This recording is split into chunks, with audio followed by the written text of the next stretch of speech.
I'm VJ Hamilton, and welcome to the Autoimmune Reset, the place for you to learn how to thrive with autoimmune disease and feel empowered to take steps to transform your health to feel better than ever. You can start making changes today to improve your health. So with every episode, my mission is to share with you simple ways to up-level your diet and lifestyle, with key learnings from my own journey reversing autoimmune disease and inspirational stories from those who have reset their autoimmune symptoms and are now thriving in life. I suffered from autoimmune disease for over 25 years and now I live symptom-free, and I wish the same for you as well. So thank you for being here and sharing this time with me. Now let's get started.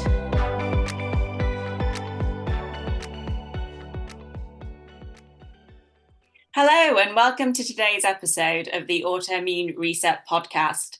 I'm your host, VJ Hamilton. I'm a nutritionist, scientist, and expert in autoimmune disease. And I'm very excited to have Emily Johnson here as part of Arthritis Awareness Month. And if you don't know Emily, she is the founder of Arthritis Foodie, which is a wellness blog that Emily set up, I believe, in 2018, where she shared her experience of managing arthritis, and she now has 25,000 members of that community, which is fantastic. And on top of that, Emily has written two amazing books, Beat Arthritis Naturally and Eat Well with Arthritis. They are incredible books.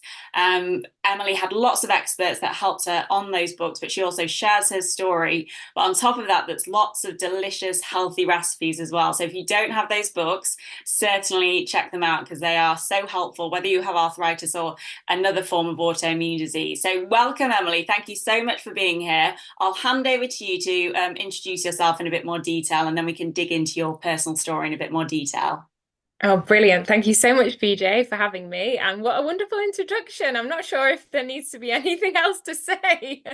Absolutely amazing. But yeah, thank you so much for that. My first book came out in 2021. It actually turned 3 a couple of days ago. And Eat Well with Oh, wow. Arthritis. Yeah, I know. And Eat Well with Arthritis came out a year ago. And it's sort of an extension of Beat Arthritis Naturally, where Beat Arthritis Naturally sort of gives you sort of a big guidebook on everything you need to know about living with arthritis, whether it be pain management, sleep, anti-inflammatory components, recipes, mindfulness, exercise. It's all in there. And Eat Well with Arthritis is an extension of that, with lots of delicious anti-inflammatory recipes and 2 more health experts, including an NHS chronic pain health expert, occupational therapist, and of course yourself, who has kindly kindly reviewed all of the delicious recipes as the autoimmunity nutritionist that you are. So yeah, I'm super proud of the books in terms of I never thought I'd end up writing them, and it's just that, yeah, they're helping a lot of people. So I hope they get to reach even more people through this wonderful podcast of yours. Oh, thank you, Emily. Yeah, I love your books because I feel like anybody who is going through arthritis and really doesn't understand it, you explain things really simply. But on top of that, your advice is really practical. I think the reason people are so drawn to you is because of your own personal story. Because I think before you came on the scene, everybody saw arthritis as something that happened to you when you got older. But the truth is you were really young, weren't you? So would you be able to share your personal story of overcoming arthritis or managing your symptoms of arthritis? Yeah, absolutely. Thank you for that. And I was really young, and I sort of, like you said, I didn't see anyone either that was like me. So, it's really important for people to see people like me out there that do live with arthritis from day to day. So yeah, I actually first got my symptoms when I was 4 years old. I was hospitalized for a couple of weeks with swollen knees, and my parents didn't know what was going on at the time. No one could really tell them. I was checked for juvenile idiopathic arthritis. I thought it was in the months following, but actually my mum was like, it was probably about a year, Emily. I was like, oh, right, okay.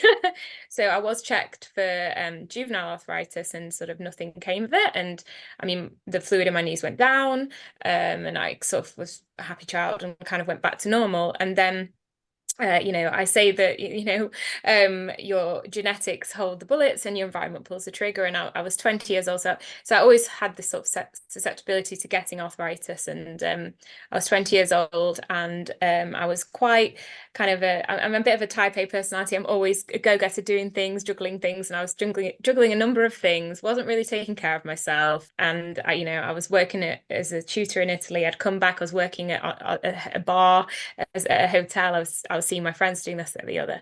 So I wasn't really looking after myself. So my baseline was probably not great, plus the genetic susceptibility. And then I got food poisoning at a friend's barbecue. It lasted about 2 weeks, and it was really unpleasant. I had the symptoms lasted, yeah, just over 2 weeks. And by the time I got to the doctors, those particular symptoms of diarrhea and things had gone. So I kind of thought, oh, maybe it's fine. I'll be okay. And then I was not okay. My joints started to swell, started to get fluid in my fingers, and then my thumbs. And I went back to university, and it started to get worse and worse when I got to university. And of course, I was in my final year, but of course, when you go back to uni, I'm not sure if it still happens now. I'm old school in my 30s, but do people still do freshers? I don't know, but it was I think freshers week. so.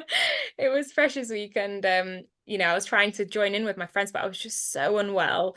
I was sneezing constantly. I was sleeping like 16, 17 hours a day. I was really quite unwell. My joints were really swollen and stiff, and I went to the doctors and they were saying, oh, you probably just got freshers flu, like, because I'd had the typical symptoms of freshers flu, right?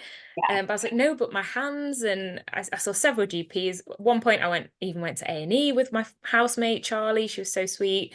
And they turned me away and they were like, not sure what's going on here. Anyway, in the end, my mum picked me up and went back home, and she was like, right, let's just get you in at our GP, and let's really kind of push this. And she came with me to appointments and things, and finally got an appointment with a rheumatologist. But of course, this takes months, it takes ages, with the NHS, God love them, but it's these things don't happen very quickly. So initially, I got sort of diagnosed with like chronic fatigue syndrome, and but I was like, yeah, but what's going on with my hands? And he couldn't really tell me. And then it was like, oh, it's inflammatory arthritis. You've probably got an infection, and then it's going to go in a year. And that, there was just loads of different things thrown at me. Yeah. And then they finally landed on arthritis after about 18 months, nearly 2 years. And that's when I started treatment and what have you. But yeah, it was really not a good time for me at all. And I was so down, and I also just didn't want anyone to know. So in some ways, like, me back then would be like, you've done what? You're talking about arthritis, what? Because I was so embarrassed, but I'm not now, and it's so important to speak about these things.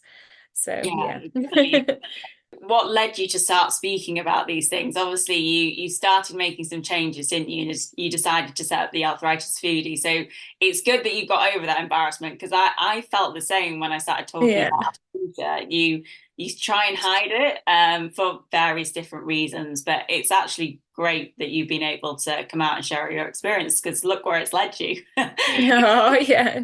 And I like, yeah, absolutely. And I like to think that it helps other people as well. It also it gives me a sense of comfort to know I'm not alone, but I think it also gives other people that too. And I'm sure you've experienced the same thing with your autoimmune conditions. Um, so yeah, I was on methotrexate, and that seemed to be working, but I was still, kind of rushing around doing what I just started a new job in London. I was like, I'm not going to let my arthritis stop me. I was kind of pushing my bodies to all limits, and which would usually mean I'd be in bed really early. I wouldn't really have much of a weekend. I'd always be tired. I'd always be full of cold. Like, oh my God, even in the summer, I'd just constantly have a cold. And so yeah, I was not in the healthiest position. And then I got a really bad flu, Christmas 2017. I was really unwell, and then it sort of triggered a flare up in my ankle, in my right ankle at first. And I remember being in the shower, and I looked down, and I was like, oh no. And I was like, oh gosh, I've triggered a flare from having the flu, because your immune system's trying to fight, you know how it is. Yeah. That's the wrong thing. So yeah, I sort of obviously spoke to my rheumatologist and she said, right, let's get you some steroid injections, see if that helps. And normally they did, it sort of tied me over. And that didn't seem to help. Then she was like, right, we can look into biologics as well, but obviously that's going to take some time. Anyway, I thought, do you know what? I'm just, but after 6 months of this, so from the January to the June of 2018, I just really hit rock bottom. And I was on holiday in America with some friends, and my elbow like really swelled to the point where I couldn't properly stretch my arm, and that was just like, no, I can't carry on like this. And my colleagues at the time were super healthy, like not to say that I was unhealthy, but I could have been a lot healthier, and a lot Yeah. of pre-made foods and quick, quick, easy prepared foods, quite processed. And they were like, Em, why don't you just try looking at diet? What's the harm? What could it do? So it's like, okay, I was like, right, after this holiday, that's what I'm going to do. So I got back from America and I started looking at arthritis diets, arthritis foods on Google and on Instagram, and I just couldn't find anything relatable or anything that I felt was necessarily supported by science or backed by anything at all. So I thought, oh, I'm just going to do a food diary. Everything that's out there, I'm just going to try it. So even, like from like the craziest ideas to the most, non-craziest, I was just trying absolutely everything. And I thought, right, I'm just going to record everything on Arthritis Foodie. I did it anonymously at first, and it started to get a bit of traction, and people were kind of interacting with me. And I met a lot of people my age who had the same kind of arthritis as me. And I was like, oh my gosh, this is like, I've really got a lot out of that. And I genuinely did start to see a difference in my overall health and well-being, obviously a lot, alongside my medication. But I always say, if you are living with an inflammatory condition, you have got more inflammation than the average person. So Yeah. if your medication's helping that inflammation, but then your diet isn't and your lifestyle isn't, and you're adding a load of inflammation there, then that's going to counteract, and the medication's not going to be able to do its job very well, is how Yeah. I frame it. Yeah. So yeah, so bringing in a lot of anti-inflammatory lifestyle changes and diet and everything, and yeah, I really started to see a difference. And people were starting to ask me for a book, and I was like, oh my gosh, maybe there is one in this. Yeah. Because when I first got my arthritis, I couldn't find a book dedicated, or the books that were out, they were like 25 years old. There wasn't anything kind of new. So I Yeah. thought, right, I'm going to start writing. So I started writing in 2019, and then yeah, started conversations sort of end of 2019, start of 2020, and then of course the pandemic hit. But I still was beavering away on my laptop, even though I was in I was in that, what did they call it? Yeah, the lockdown that we had, and Yes. Yeah. shielding as well. So yeah, I just was working away on my laptop writing Beat Arthritis Naturally. Quite So good yeah, timing in a sense, because it was. you all were at home and couldn't go out and do things. So Yeah. to actually get a book written. Yeah. So in terms of your own symptoms, how long did it take for you to start seeing some form of results? Because I get asked this a lot in my clinic. How long did Mm. it take? And the truth is everyone's going to be different. But when you started making those changes, when did you start to see a difference in your joint health? So I'd say after 3 months, I started to feel a lot better in myself in terms of like energy levels. I was sleeping better. My friends were commenting on how clear my skin was, and that I looked really like glowy and stuff, because I just completely overhauled everything. And yeah, so about 3 months, but then it was probably 6 months that I really, really started to see a difference with my joints. Yeah. And also whilst I was doing it, I was tracking things as well. So I was cutting out stuff, but then I was bringing stuff back in to see, okay, does this trigger my symptoms? Does this trigger up a flare up? Or which is like you said, different for everyone. All these things are very personal, aren't they? And based on your genetics, your gut microbiome, all of those, the genetics of your gut microbiome. So they're all dependent on that, aren't they? So it's different for everyone. But for me, certain types of dairy are just an absolute no-go for me. one example, I was in New York with my partner recently, and I was like, oh, I really want to do, I'm in New York, I really just want to try a bit of New York pizza, like, just a little bit, even though I would never eat this at home.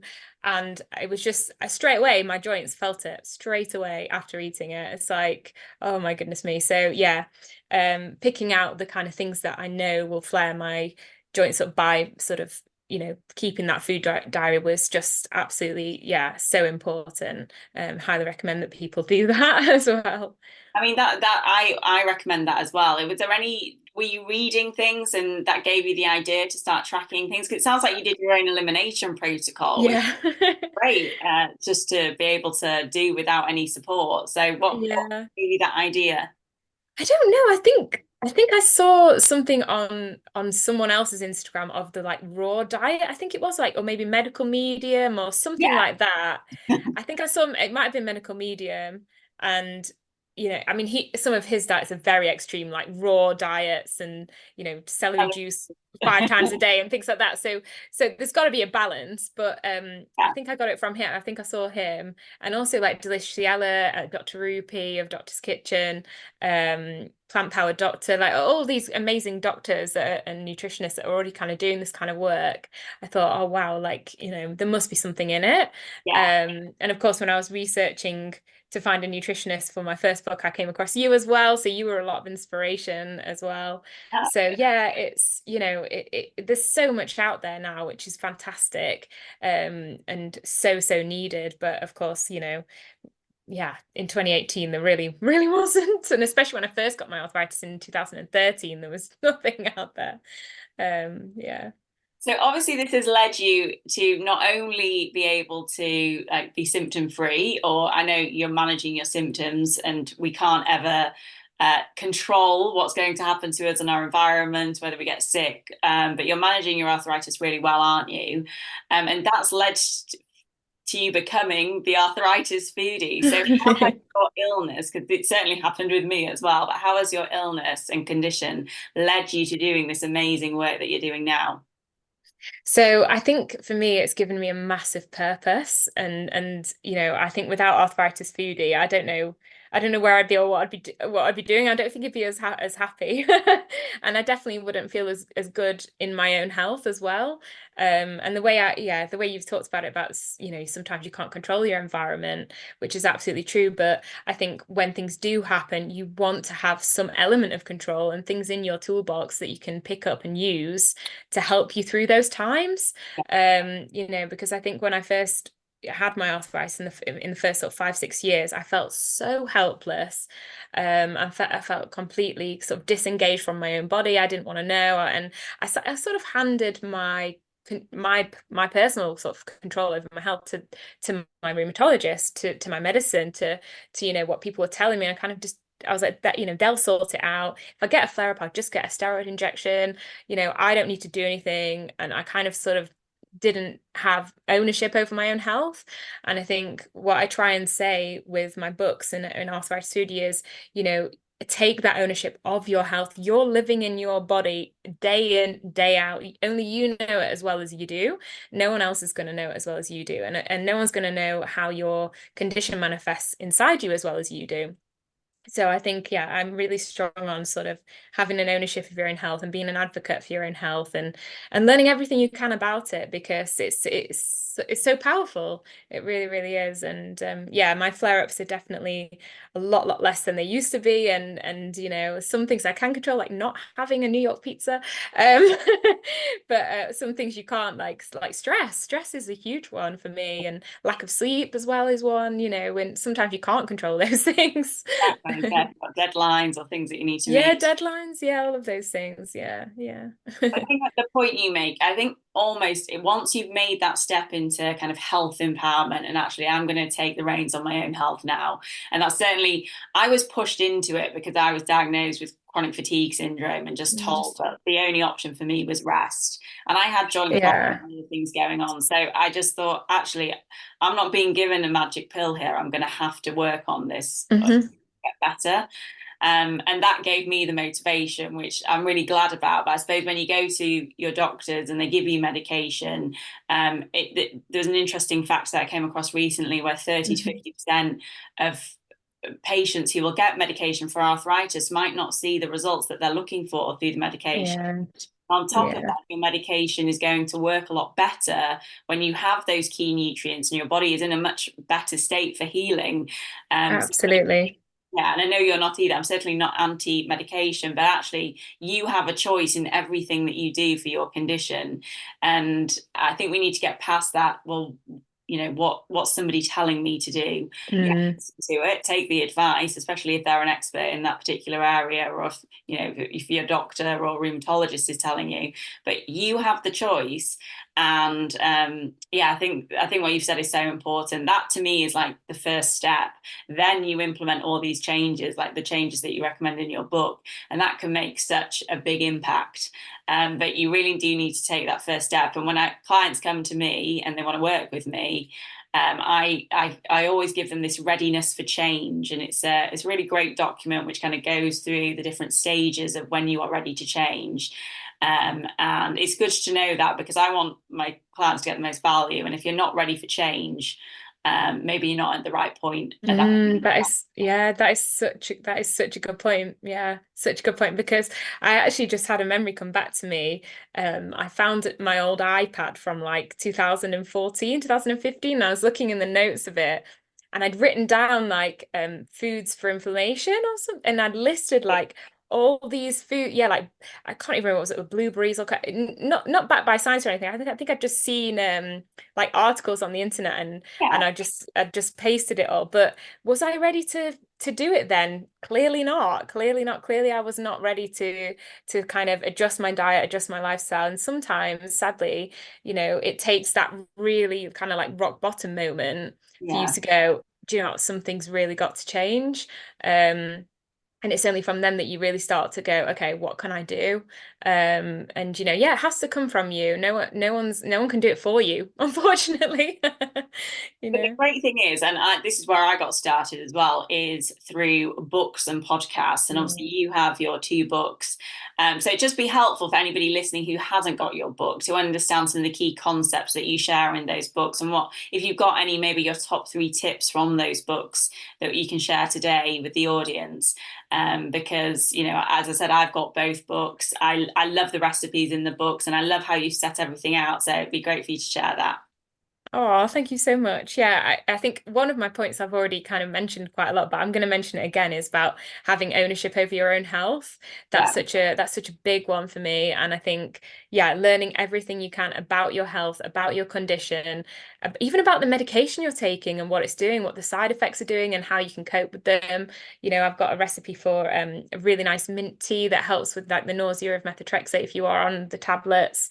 So it's about taking my books, if it's arthritis or whatever condition you have, where you've got those resources, soaking them in, but also seeing how they apply to you and taking that ownership of your own health. That would be tip number one.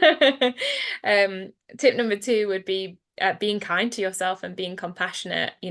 Sometimes we can do all of these things and take care of ourselves in the best ways, but sometimes life throws us things out of nowhere, and you have to adjust and amend as you can. So I think, yeah, being kind to yourself is such a massive one. And the fact that, yeah, you only you can take care of you in a way. Obviously, of course, it's important to have wonderful friends and family around you, but also, you've got to take care of yourself and, yeah, be kind to yourself. yeah, definitely. Uh, and number three would be time. Give yourself time. I know these are all quite airy-fairy in a way, but they're not kind of structural, kind of eat this many vegetables per day or whatever, anything like that. You can get that in my book, but yeah. My third one about time is that you need to give these things time. So, like we were saying earlier, they're not going to happen overnight. It's not a Yeah, magic pill. It's going to take time, and you really have to be patient. So, the doctor will say to you, give your medication 12 weeks to see if it works. Then you go back and they'll say, oh, let's give it 6 months and see if it works. Well, if you're not giving your diet and lifestyle changes the same chance, you're not going to reap the rewards and you're not going to see the difference. So give everything time. So yeah, ownership of your health, being kind to yourself, and giving yourself time and patience would be my three tips. That's so important when it comes to these types of conditions, aren't they? I think that being kind to yourself is absolutely vital, because especially when you're starting to make changes, and I find a lot of clients that work with me, or even just people that I know or people that contact me, they feel like once they're kind of off track that they've blown it, and they always use the word fail. And I hate Oh, because I just think you haven't failed. You've probably learnt loads. You've also made some changes, which has probably massively helped your health already. Yeah, you had a bad weekend, or you had a bad week, or even a bad month.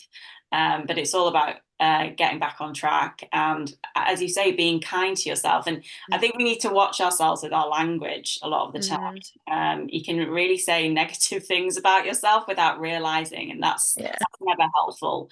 Um, yeah, Especially when you're, trying to make these positive changes for yourself. So mindset is something that I work on a lot with my clients as well, because I think that is how you see results for the long term. So yeah, I love this. It would be interesting to hear from you if you're happy to share, but no no problem. But to hear about kind of what's been the biggest challenge for you, because I know that there's been various things throughout. Well, when I had all my symptoms over that 25 years, were various things where I just felt like so fed up. Not, I wouldn't even say fed up. I just felt hopeless at times. mm. Was there ever a time that you felt like that, and how were you able to kind of manage it and move forward? Oh gosh, absolutely, 100%. There's been multiple occasions where I felt like that. Even in the last 6 months, even in the last 2 months, like, yeah, 100% that there's definitely ups and downs when you live with something like this. And especially knowing that you're going to live with it pretty much for the rest of your life, it can feel quite daunting. But yeah, I've definitely had low points over the years, and I've had to pull myself out of it. But I think probably the worst of it was in 2021, when my symptoms I was actually doing quite well. I was really happy. My arthritis was in quite a good place. And then um COVID, I lost my job, lost my house, my granddad passed away, Gosh. had a falling, yeah. It was just like everything all at once. Mm. And I was trying to find a new job, trying to find a new house with my housemate. Just had to go to my granddad's funeral. The book was also about to come out in May as well, so I had all of that as well, which is so exciting, but also it's a bit stressful. Yeah, of course. So yeah, there was just so much going on. And my arthritis flared up in such a big way. And I knew it was stress. I knew I couldn't do anything. At that point, I just had to really recoup and take care of myself. But I was really down. I was in a really bad way, and that took a few months, if not 6 months, to really kind of get back to my baseline. Yeah. But yeah, during that time, I mean, you've just got to be kind to yourself, like I've said, but also, use those tools in your toolbox, the ones that are easy to do and that you really actually enjoy, and finding that joy as well in those moments. So for me, I love having a bath. I just love it. I love putting candles on. I love getting my Epsom salts and just, having a lovely soak and putting a podcast on and listening to some music. So I did a lot of that, like 3 or 4 times a week. I was doing that. That massively helped. I meal prepped so that I wouldn't have to worry, because my pain wasn't great. So I was prepping quite a big amount of food, freezing it, putting it in the fridge. That was making a difference. And doing light yoga as well, and getting early nights, and just really kind of reducing, my output as much as possible. But yeah, whilst knowing that, I had lots of things going on, trying to, like, in the evenings especially, just bring that back down again. So yeah, that was a really tough time.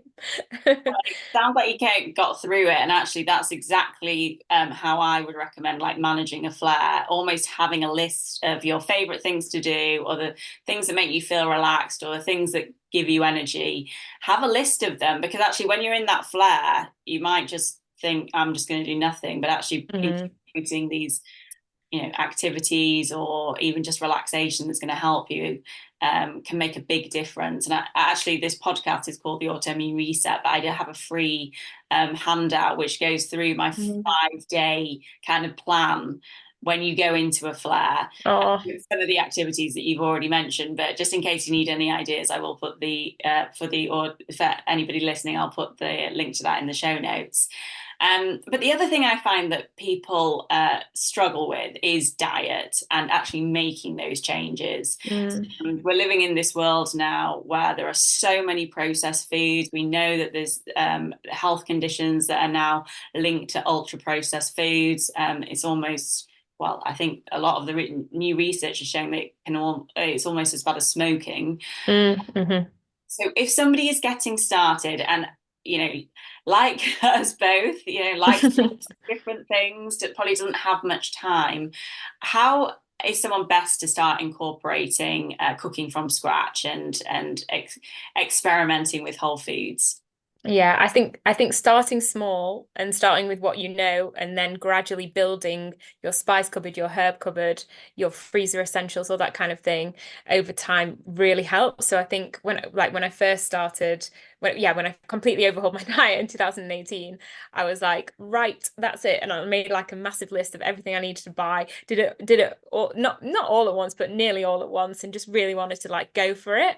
But obviously not everyone's going to do that. And sometimes you just, buy the things as and when you make a recipe, and then you'll find over the course of a few months to 6 months, then you have all the spices that you need. But I have a list of absolutely everything you need in your cupboards, everything that you need in your fridge, in your freezer for essentials. But I think, like, yeah, what would be an easy thing to start with? I'd say, because it's the summer months, right now as we're chatting, for lunch today, I had just a really easy quinoa salad. I made the quinoa ahead of time, got out the fridge, chopped up some tomatoes, had put some tuna with it, half an avocado, what else did I put in there? A bit of rocket, bit of balsamic vinegar, extra virgin olive oil, salt, pepper, and that was it. And that's so simple, and it didn't take me long to make. If you don't want tuna, you could have tofu, you could have egg, you could have salmon, or maybe chicken if you eat meat, So I think it's kind of realizing that when you get into the routine of these things, they're actually not that complicated, and you just have to be a bit sort of prepared and a bit ahead of time. But I now know that whilst I was making that salad, I thought, right, I'm going to make it for the next few days. So I've had it today, I'll have it tomorrow, and I'll have it on Thursday, and I know my lunch is done, my lunch is set. And that means I can also take it Tupperware to the park and sit and eat it in the park if I want to do that, which I sometimes do. So yeah, I think realizing that these recipes don't have to, they don't have to be extravagant. But yeah, but if you can pack as many anti-inflammatory so now I'll add more things to a salad that I might not necessarily have added before. If I've ran out of chickpeas, but if I had chickpeas, I would have added those in. You just start to learn what to do. But yeah, it doesn't have to be hard. But it's adding those things in actually, because people just think, oh, this is fine for lunch, but actually you're adding extra nutrients when you get Yeah. variety, which is important for your gut health. And that's the Yeah. thing I love about your book, actually. You have the meal plans, don't you? And in the Yeah. meal plans, you have almost like, well, make this for dinner and then you can have it for lunch the next day, Yeah. Yeah. making it really convenient for, anybody that's trying to start incorporating this. Yeah. So, Like, oh, yes, sorry. I was just going to say about the meal plan and the recipes. I get messages from families who have said that like their families enjoy the recipes too. So then the whole family gets a bit healthier as well. So you I always just saw find that. that it has a knock-on effect to other people in the house, Yeah. which is great. Yeah. So you're not alone at home, with these things, hopefully. Is Yeah. there any, and obviously this is not any type of advice, if you are thinking about taking supplements, then please speak to your healthcare provider. But I'd love to hear from you, Emily. Was there any particular supplement or even just a healthy powder that you feel like benefited you or that you use daily now that you think is helping? Yeah, so omega-3, I actually would not be without my omega-3. Yeah, I take that daily, and I feel that it genuinely do feel a difference with that. In the winter months especially, I take vitamin D, and there is a connection between low vitamin D levels and rheumatoid arthritis. So naturally, of course, that's something that I've always sort of paid attention to. And when I first got my arthritis, my vitamin D levels were severely low, and had to be put on tablets like from the doctors. But now I just take a really high quality, all natural vitamin D supplement. In the winter months, I sometimes occasionally take it in the summer, but just not as much. So yeah, I do that, and then yeah, sometimes take zinc and magnesium as well. Magnesium's a good one for sleep, and fatigue. So yeah, but I'm always kind of trying different things. I like to self-experiment. So I've So also do tried I. B12 as well. Yeah, yeah. But yeah, if I was to choose one out of all the ones, then it would be omega-3. Yeah, And and vitamin D. I think that's a great recommendation because often I run tests which will look at people's essential fatty acids in the body and different fats. And even when somebody is really focused on eating plenty of fish in their diet, their omega-3s are normally quite low. Yeah, yeah. Quite It's high to get it. astonishing. Yeah, it's quite hard to get it to a certain level. Yeah. But yeah, well, those sound like great nutrients that you're taking. I'm glad they're working for you. Um, we've talked a lot about diet today, and we have touched on a few lifestyle factors. I know you mentioned that you love baths, but is there anything in that you do on a daily basis or even a weekly basis that helps to manage your stress levels? Because as you mentioned, you like doing things. I'm just using your words. You're type A, and Yeah. I'm sure you're ambitious and motivated, and you've got lots going on. What do you do to help with your stress levels? Because it is a key piece, isn't it? When you have Oh, massively. Yeah, massively. So, something that I don't compromise on is walking every day. I will go for a walk in the fresh air every day. If I can't do it at lunch or I've got a meeting or whatever, something's happening, I go before work or after work or sometimes both. And that genuinely, I actually feel it when I've not had that walk. Like mentally, I'm like, ooh. So yeah, doing that daily, 100%, I have to do that. And then my yoga, I love my yoga. Even if it's just like 10-15 minutes, like really calm stretches, it doesn't have to be intense. But honestly, for mindfulness and for stretching and for movement, yoga is a huge one for me. They're definitely the main things that help my stress. I think if you're getting that out of yoga as well, which I haven't been practicing at the moment. I've been really focusing on other things like Pilates, but it doesn't give me that same calm feeling that Yeah. yoga gives you.